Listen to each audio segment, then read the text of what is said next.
Hello and welcome to this month's webinar from the IEA Clean Coal Centre. My name is Debo Adams and I'm Communications Manager here. Today, Toby Lockwood is presenting his techno-economic analysis of pulverised coal combustion versus circulating fluidised bed combustion technology. The webinar is based on a report that Toby has written, which will be published by the IEA Clean Coal Centre later this year. Our reports are available as free downloads for residents of member countries and employees of sponsoring organisations. 6 months after publication, they are freely available to all. Non-members can purchase reports for £100 in the first 6 months after publication. Don't forget you have to register prior to download. Back to today. If you have a question for Toby, please submit it during his presentation by clicking on the Ask a Question button at the top of your screen and then typing it. Please add your email address so Toby can respond fully later on if we run out of time. Okay, over to you, Toby. Thanks, Debo. I'll move straight on with the first slide. First developed nearly a century ago, pulverised coal combustion, or PCC, is by far the most dominant technology for power generation from coal, representing over 90% of global output. Circulating fluidised bed combustion, or CFBC, is a 30-year-old alternative technology which is well suited to the firing of poor quality solid fuels and has therefore been used for niche applications such as firing coal mining waste and biomass, often as industrial or cogeneration units.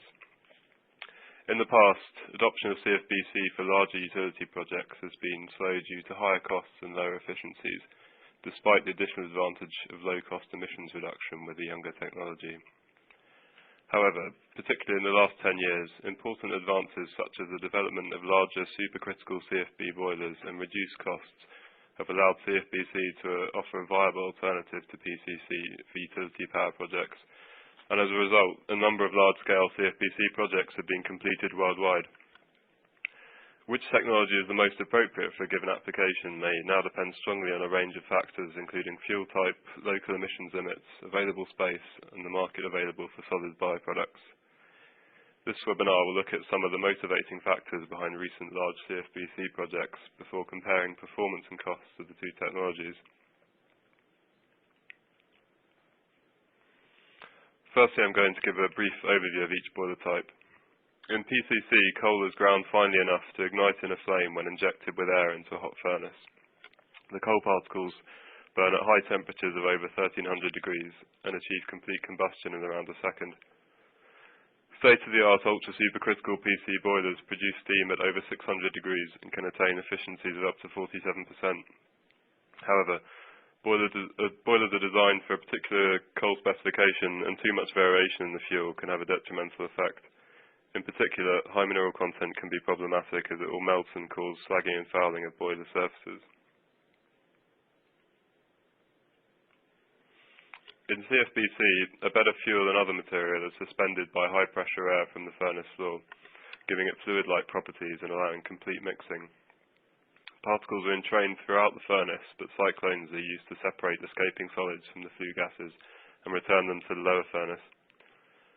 Combustion takes place at low temperatures of 800 to 900 degrees, but over much longer residence times than PCC, so good burnout can still be achieved. The process is quite tolerant to variation in fuel properties such as volatile matter, ash and moisture content, as most of the bed is made up of non-combustible material which acts as a thermal sink. At these temperatures, ash usually remains solid and slagging is minimised. Limestone is normally also added to the furnace as it reacts with SO2 in situ and dispenses with the need for any downstream flue gas desulfization.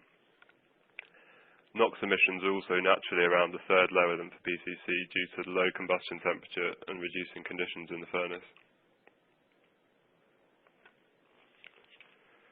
Here we can see that from its beginnings in the 1920s, the maximum PC boiler size has been increased to 1300 megawatts by the early 70s, although units of 600 to 1000 megawatts now most commonly employed for large utility projects. The scale-up of CFB boilers has proceeded at a similar rate since the first pilot units in 1979, recently attaining 600 megawatts and 800 megawatt boilers are commercially available.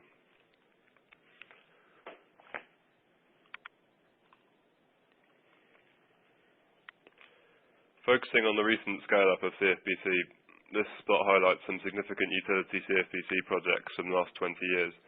It is clear that the development of the technology at this scale has mainly been carried out by two manufacturers, Alstom and Foster Wheeler. Since the important milestone of the 250 megawatt unit at Gardanne in France, early projects were largely restricted to the USA and Poland, with more recent development in the Far East. After Alstom's CFBC technology was licensed to 3 Chinese manufacturers, boiler designs have been independently developed in China and deployed on such a large scale that I've only shown the first instances for clarity. The units labelled SC operate with supercritical steam conditions and represent the most significant recent development in CFBC. In the next couple of slides, I'll look at these plants individually.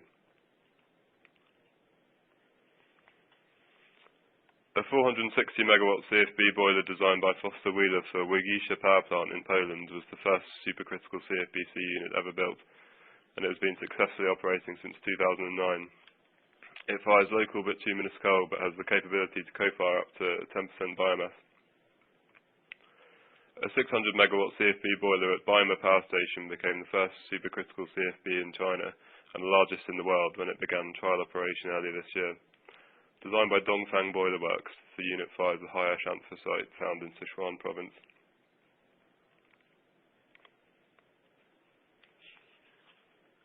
When completed, the Samcheok Green Power Project currently under construction in South Korea will become the largest and most advanced CFBC plant in the world.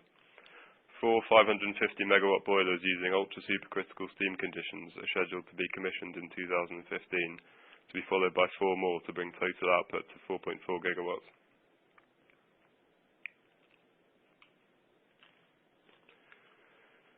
CFBC currently accounts for around 5 to 7% of total global coal capacity and has been projected to grow at an annual rate of 12.2% over the next 5 years. The growth in deployment of CFBC in the utility sector can be attributed to 3 principal factors. Firstly, they have been employed as a response to increasingly strict SOx and NOx emissions limits or for firing of high sulfur coal. Secondly, CFBC permits the firing or co-firing of cheaper local fuels that are difficult to burn in PCC boilers such as coal waste, petcoke and oil shale. Thirdly, the option of easily switching fuels at any time gives the plant a degree of flexibility to the international coal market, which allows the cheapest available fuel to be sourced. I will now briefly look at some of the countries where CFBC technology has been widely used for utility power generation in order to illustrate the various incentives at work.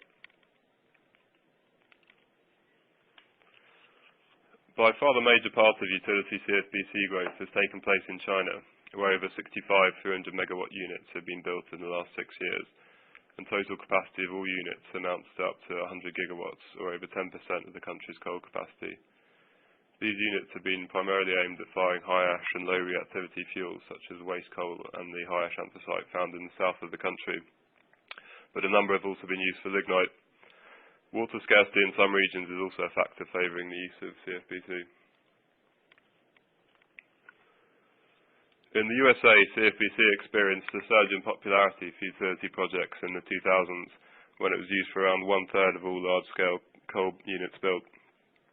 These CFBC plants have been motivated both by lower cost emissions control for high sulphur Appalachian coal and the ability to fire or co-fire cheaper fuels such as petcoke, waste coal, biomass and lignite. However, many CFBC projects planned recently have been stalled and cancelled as the country moves away from coal power in general. Besides the pioneering unit at Łygisze, Poland is also home to 6 lignite-fired units at Turów Power Station, which, with over 1.4 gigawatts output, constitute the largest CFBC-based plant currently operational. This aging PCC plant chose to repower with CFBC due to limited space for adding flue gas treatment and the variable properties of the local lignite. CFBC in Poland is generally seen as a way of widening fuel options for a plant, including the possibility of biomass co-firing. As South Korea relies heavily on imported coal, the large CFBC project at Samcheok aims to give the plant maximum flexibility to the international coal market, with a wide range of design fuels specified by the boiler manufacturer, including Indonesian subbituminous, lignite, petcoke and up to 20% biomass.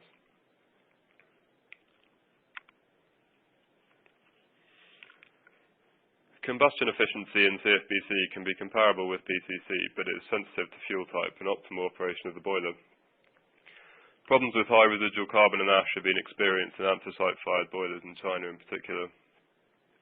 In principle, higher boiler efficiencies could be achievable in CFBC, as in-furnace desulfization means that lower boiler exit temperatures can be used without the risk of corrosion from acidic condensation. In practice, this may only become significant for high sulfur coals. Most importantly, overall thermal efficiency in CFBC has lagged behind that of PCC, mainly due to the high auxiliary power consumption of the fluidizing air fans, which is greater than the power saving made by the absence of flue gas treatment and coal pulverizers. However, the use of supercritical steam conditions and larger boilers has enabled a significant leap in CFBC efficiency. This table shows boiler and thermal efficiencies for some representative CFBC units and PCC units of similar outputs. The LHV efficiency of 43.3 attained by the supercritical CFB at Regisha is competitive with some supercritical PCC units.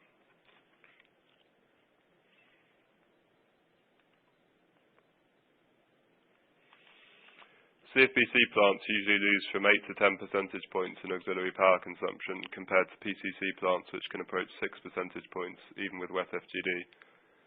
Considerable research has been conducted in China into lowering the power consumption of the fluidizing air fans by reducing the pressure drop in the furnace. This can be achieved by reducing the quantity of material in the bed whilst also increasing the proportion of fine material in the bed in order to retain heat transfer characteristics in the upper furnace. Applying this method to a power station at Baolin-Hua allowed a gain of 2.3 percentage points over an equivalent unit at a plant in Fujian.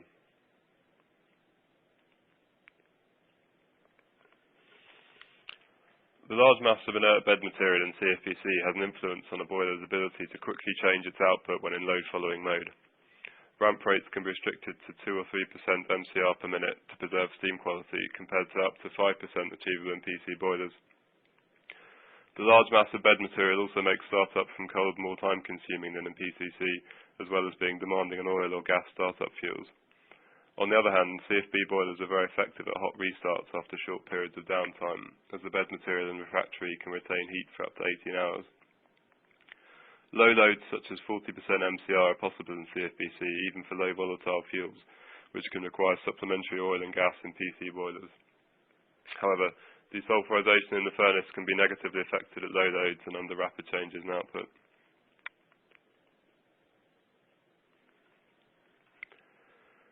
The low temperatures in CFBC prevent ash from melting and greatly reduce lagging and fouling problems experienced in PC boilers with certain types of coal.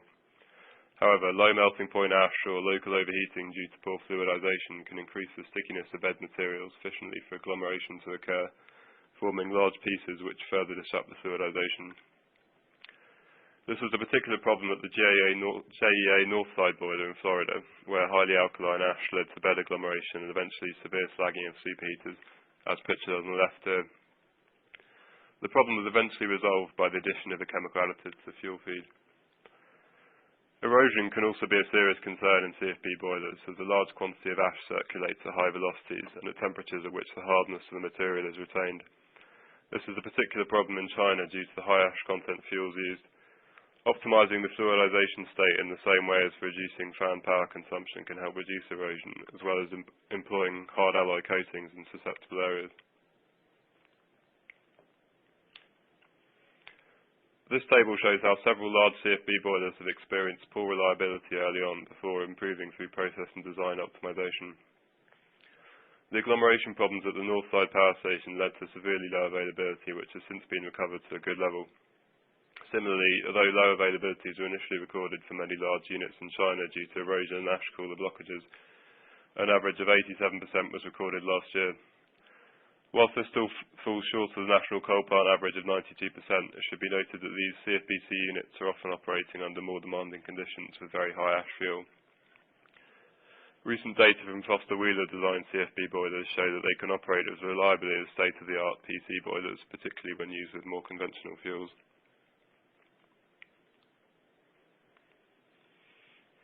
Limits on the emissions of SO2 and NOx are imposed on coal-fired power stations in most regions. Wet flue gas desulfurization units are the most common way of meeting sulfur dioxide limits for large PC boilers. These consist of large reactors in which the flue gases are passed through a limestone slurry. An alternative is to employ a semi-dry FGD process, such as spray-dry FGD, in which a spray of lime slurry is introduced into the flue gases, producing a dry product that can be captured by the particulate collection device.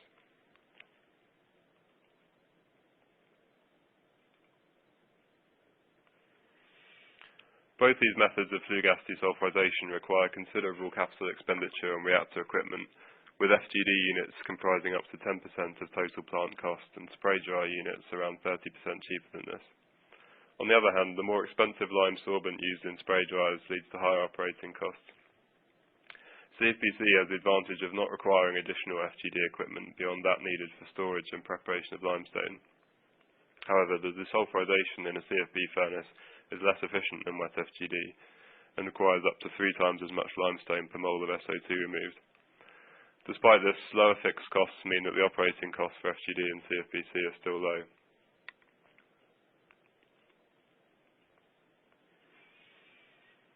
SO2 removal in CFBC can be limited to around 98%, as adding more limestone yields diminishing returns and can also be detrimental to combustion efficiency and NOx emissions. In regions with particularly low SO2 emissions limits, an additional downstream flue gas scrubber known as a polishing scrubber can be required for CFB boilers, as is the case for all large CFB in the USA. This plot indicates how many of the utility CFB boilers in China will struggle to meet the new national limit of 100 milligrams per metre cube with limestone alone, and will probably require the installation of polishing scrubbers. This could be seriously detrimental to the relative competitivity of CFBC. NOx emissions from CFBC are naturally around a third lower than PCC emissions due to lower combustion temperatures, almost eliminating thermal NOx. Selective non-catalytic reduction, in which ammonia or urea is injected into hot flue gases, is often still necessary to reduce CFBC NOx emissions to the permitted levels in the USA and Europe. For PCC units, selective catalytic reduction units are usually needed for larger units. The expensive catalyst and reactors needed for this process result in up to 10 times the capital investment of SNCR.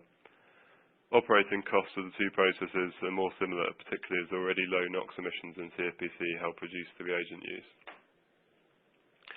However, the 550 megawatt CFB boilers at Samcheok will have SCR installed in order to meet a limit of 100 milligrams per metre cubed, suggesting that SNCR may struggle with large CFB boilers and low emissions limits.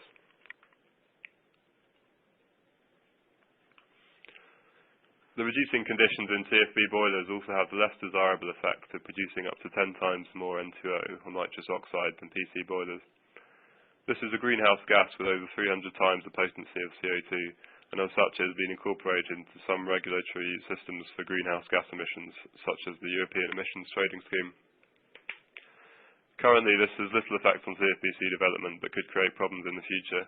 A number of techniques for removing nitrous oxides from flue gases have been tested, including SNCR and afterburning.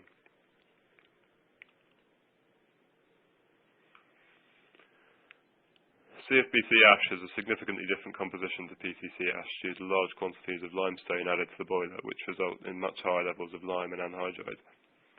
Pozzolanic activity is also reduced due to lower levels of silica and alumina. This altered chemistry puts CFBC ash outside US and EU requirements for the use of fly ash as cement replacement in concrete, which represents the single largest application for PCC fly ash, as well as the most highly valued.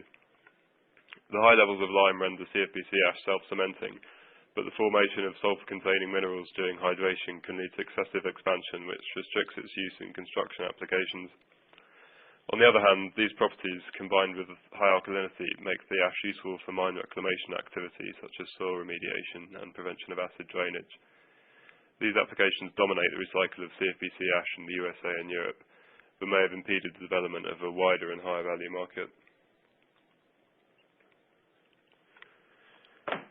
CFBC ash has nevertheless been used for lower grade construction applications such as road base and flowable fill. Its high alkalinity also allows it to replace lime in applications such as waste stabilisation and soil amendment for agriculture. However, an important consideration is that CFBC produces substantially more ash than PCC with an equivalent fuel, owing to the large mass of limestone added to the furnace. For PCC using wet FGD, half as much limestone is employed, and the process produces a separate solid byproduct stream of gypsum, for which a large market for wallboard material exists in some regions.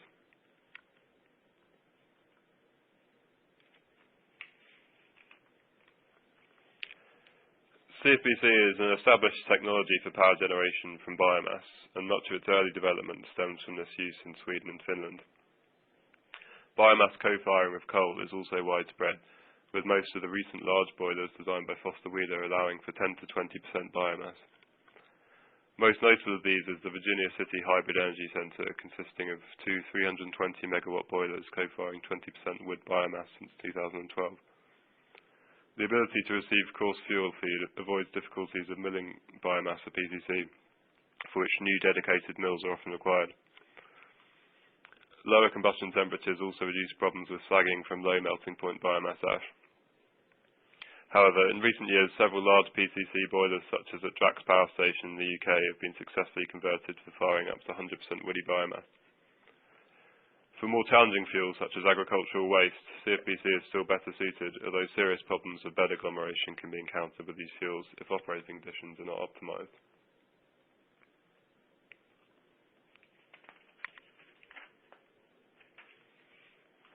Oxy-fuel combustion is a carbon capture technology which works on the principle of producing a pure stream of CO2 by burning fuel in a mix of oxygen and recycled flue gases.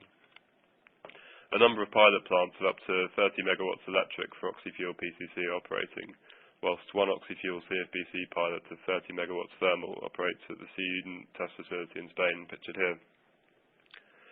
Several reasons why CFBC may be the more suitable of the two technologies for oxy-fuel have been proposed.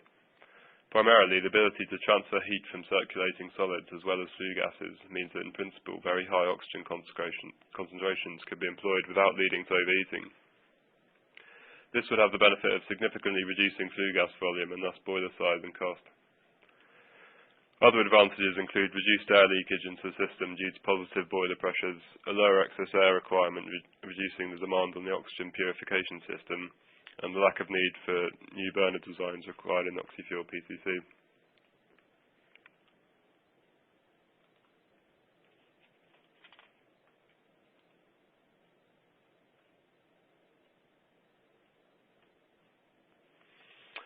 The capital costs of CFBC plant have historically been greater than PCC plant of equivalent size, owing primarily to the more complex boiler equipment. More recent estimates suggest that CFBC plant costs are beginning to approach those of PCC plant, helped by a substantial saving on FGD equipment. The results of a 2011 assessment by the NETL for 550 megawatt boilers firing subbituminous coal are shown in the table. Here, the additional cost of the CFB boiler is more than compensated for by the saving on FGD equipment, which is in this case a spray dryer. However, additional project contingencies added to the CFBC plant costs due to its untested status at this scale result in a marginally higher total plant cost than levelized cost of electricity. Slightly higher operating costs for CFBC could be countered by the possibility of using cheaper fuels.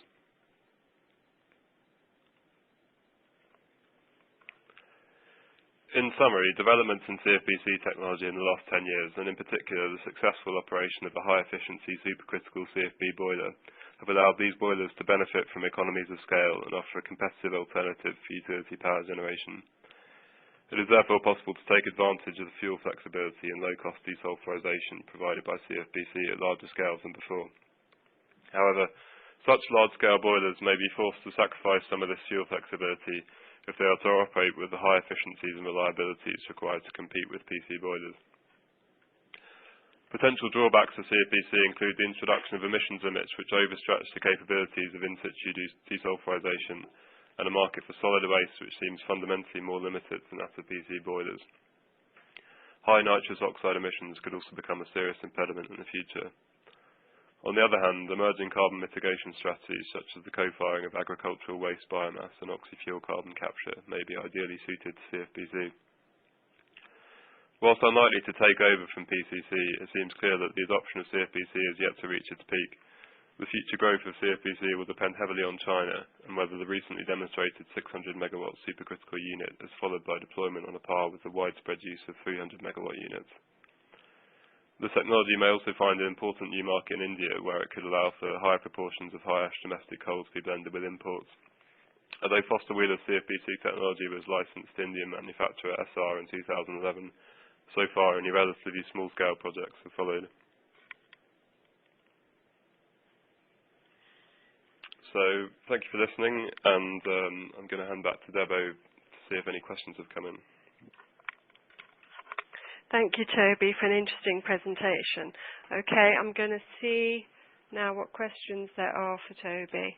And can I remind you, if you do submit a question, please add your email address to it.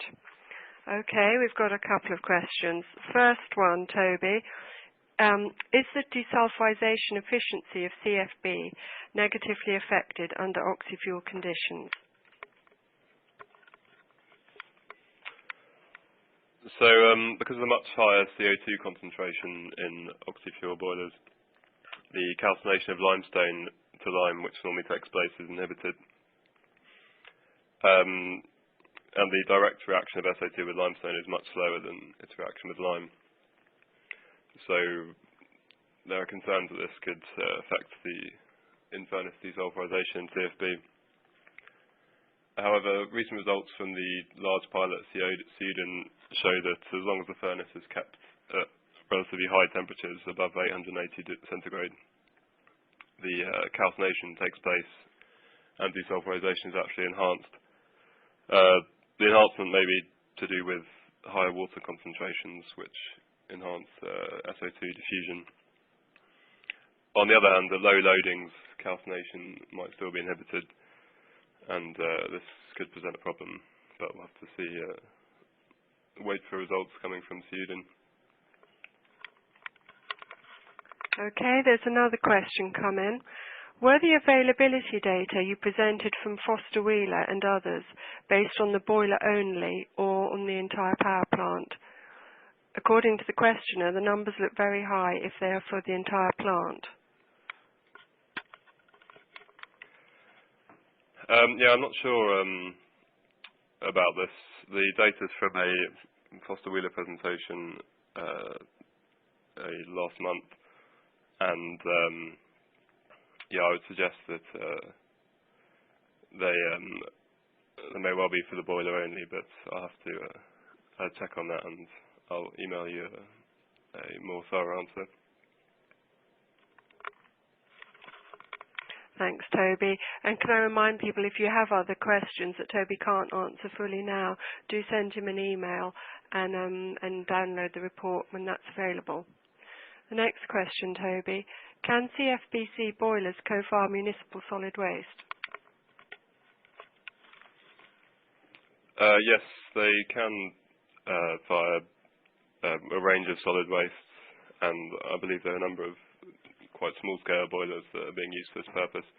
I haven't focused on these in my report because at the utility scale this hasn't been applied so far. Thank you. Now the last question. Oh, no, here's another question. The last question at the moment is, to minimise solid waste production, could you eliminate all limestone addition at the boiler and then add an FGD downstream for SO2 control? Yes, I think this has been proposed, particularly for some studies on oxy-fuel CFB, where there are concerns about desulfization in the boiler. But I don't think this has been looked at as a serious alternative to combining limestone in the furnace with a polishing scrubber so far. Okay, thank you very much, Toby. That concludes the questions for today. Do send him an email if you have any more comments, and if you'd like to see the report, you can download that from our website in the next couple of months. The next Clean Coal Centre webinar will take place on Wednesday the 9th of October. Carl Nickel is the presenter then, and his subject is the status of advanced ultra-supercritical coal-fired power plants. Thank you very much for listening today. Bye-bye.